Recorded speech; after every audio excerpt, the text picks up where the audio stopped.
علامہ ابن جوزی رحمۃ اللہ تعالیٰ علیہ لکھتے ہیں کہ منصور بن عمار رحمۃ اللہ تعالیٰ علیہ خلیفہ عبد الملک بن مروان کے پاس تشریف لائے تو خلیفہ نے کہا کہ اے منصور، میں آپ کو 1 سال کا وقت دیتا ہوں، ایک سوال کا جواب تلاش کر کے لائیں۔ تو سوال یہ ہے کہ سب سے زیادہ عقل مند کون ہے اور سب سے زیادہ جاہل کون ہے، اس کا جواب تلاش کر کے لائیں۔ تو منصور بن عمار رحمۃ اللہ تعالیٰ علیہ محل کے دروازے کے قریب پہنچے تو آپ رحمۃ اللہ تعالیٰ واپس لوٹے۔ پھر خلیفہ نے کہا کہ آپ واپس کیوں آئے؟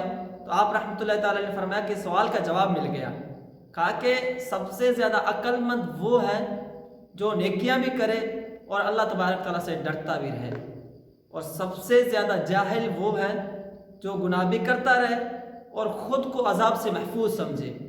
اللہ اکبر۔ یہ جواب سن کر کہ خلیفہ عبد الملک بن مروان پر دقت طاری ہو گئی، اتنا روئے کہ آنسوؤں سے کپڑے تر ہو گئے اس کے۔ تو پھر کہا کہ آپ نے سچ فرمایا۔ اللہ اکبر۔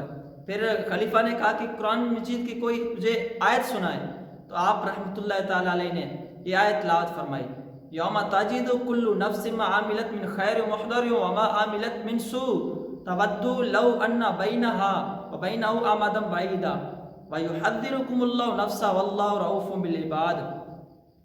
جس دن ہر شخص کے اس کے اعمال اچھے برے اس کے سامنے پیش کر دیے جائیں گے، وہ تمنا کرے گا کہ کاش کہ اس کے درمیان، اس کے اعمال کے درمیان ایک دور دراز کی مسافت حائل ہو جائے۔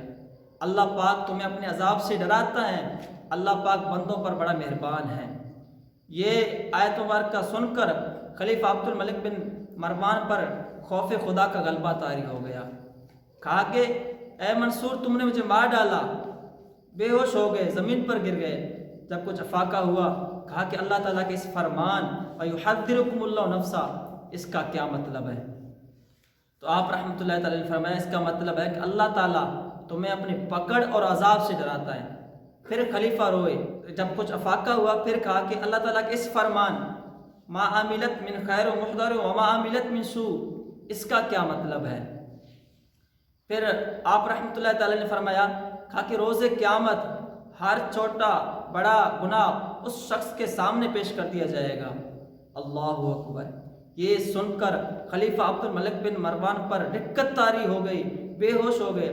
جب ہوش آیا تو کہا کہ اللہ تعالیٰ کی قسم، جو شخص یہ آیت میں غور کرے پھر بھی وہ اللہ تعالیٰ کی نافرمانی کرتا رہے، پھر بھی وہ غافل رہے، وہ بہت بڑی گمراہی میں ہے۔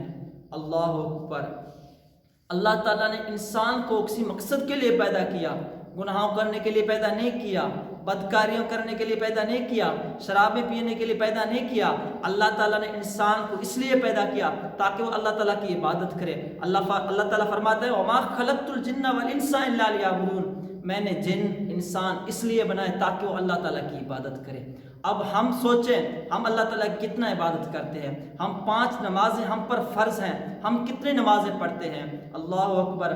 اللہ تعالیٰ نے انسان کو دنیا میں کسی مقصد کے لیے پیدا فرمایا، یہاں بیکار انسان کو پیدا نہیں کیا، فضول پیدا نہیں کیا۔ ہمیں بھی اللہ تعالیٰ کو راضی کرنا چاہیے۔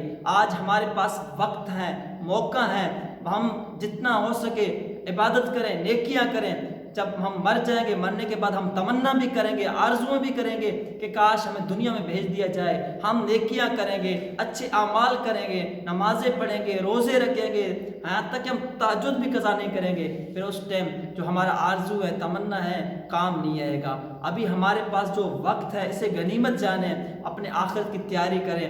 اللہ اکبر۔ اگر ہم بزرگان دین کی سیرت پہ توجہ دیں، اب اگر ہم بزرگان دین کی سیرت کو پڑھیں، ان لوگوں نے اپنے زندگیاں کیسے گزار دی، اللہ کی دین کے لیے اپنے زندگیاں صرف کر لیے، پھر بھی کہتے ہیں کہ ہم نے کچھ کیا نہیں۔ اللہ اکبر۔ ایک ہم ہیں کہ 2 نمازیں پڑھے فخر کرتے ہیں کہ ہم نے بہت بڑی عبادت کی ہے، نیکیاں کی ہیں۔ اللہ تعالی ہمیں اپنے برگزیدہ بندوں میں شمار کرے، ہمیں نیکیوں سے محبت، گناہوں سے نفرت عطا فرمائے۔ سب سے زیادہ عقل مند وہ ہیں جو نیکیاں بھی کرے اور اللہ تعالیٰ سے ڈرتا بھی رہے۔ سب سے زیادہ جاہل وہ ہیں جو گناہ بھی کرے اور خود کو عذاب سے محفوظ سمجھے۔ اللہ اکبر۔ آپ نے سنا کیسے بزرگان دین تھے، فوراً دروازے پر پہنچا، فوراً واپس آیا، کہا کہ سب سے زیادہ عقل مند وہ ہیں جو نیکیاں کرے اور اللہ سے ڈرے، جاہل وہ ہیں جو گناہ بھی کرتا رہے، خود کو عذاب سے محفوظ سمجھے۔ اللہ تعالی ہمیں آخرت کے عذاب سے محفوظ فرمائے، آمین بجاہ النبی الامین صلی اللہ علیہ وسلم۔